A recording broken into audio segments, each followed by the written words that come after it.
دوستو آپ نے اپنی زندگی میں بہت سے کیڑے مکوڑے دیکھے ہوں گے، لیکن کچھ خاص کیڑے اللہ نے پھول اور پودوں کی طرح بنائے ہوتے ہیں اور دیکھنے والا بھی اسے دیکھنے کے بعد دنگ رہ جاتا ہے اور اسے اپنی آنکھوں پر یقین نہیں آتا کہ یہ واقعی کیڑے ہیں۔ تو یہ دنیا اور اس کی ہر چیز صرف اور صرف اللہ سبحانہ تعالیٰ کی تخلیق کردہ ہے، چاہے وہ انسان ہو، چرند ہو یا پرند، ہر چیز اللہ تعالیٰ کی مرضی سے تخلیق شدہ ہے۔ آج کی اس ویڈیو میں بھی ہم آپ کو ایک ایسے ہی تخلیق کے بارے میں بتانے والے ہیں، اس لیے اس ویڈیو کا آخر تک ضرور دیکھیے گا، اور اگر ابھی تک آپ نے ہمارے چینل ٹی وی 004 کو سبسکرائب نہیں کیا تو فوراً سے سبسکرائب کر لیں اور ساتھ ہی لگی بیل بٹن کو بھی دبا دیجئے تاکہ آنے والی ہماری تمام ویڈیوز کی نوٹیفیکیشنز آپ کو ہر وقت اور بر وقت ملتی رہیں۔ کیڑا ہے یا کوئی خلائی مخلوق، یہ دنیا پروردگار کی بنائی ہوئی لاکھوں جانداروں سے بھری ہوئی ہے، جن میں سے شاید ابھی تک کچھ ہی دریافت ہو چکی ہے۔ ایسی ایک تخلیق رین فارسٹ میں پائی جاتی ہے جسے دیکھ کر عقل دنگ رہ جاتی ہے۔ جی ہاں، بالکل اس جنگل میں ایک عجیب و غریب کیڑا بھی پایا جاتا ہے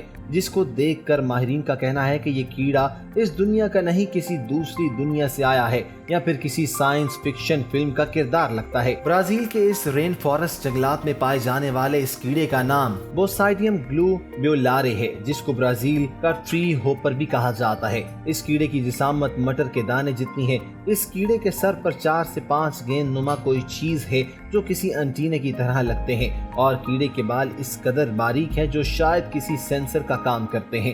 تاہم اس کیڑے کو دیکھ کر سائنسدانوں کا ماننا یہ ہے کہ کوئی خلائی مخلوق ہے جو کسی دوسرے سیارے سے آئی ہوئی ہے، مگر بحیثیت مسلمان ہمارا یقین ہے کہ ایسی تخلیق صرف اور صرف اللہ سبحانہ تعالیٰ ہی کر سکتے ہیں اور کسی کے بس کی بات نہیں، کیونکہ ایسی تخلیق کو وقتاً فوقتاً سامنے لا کر وہ اپنے ہونے کا احساس دلاتے ہیں۔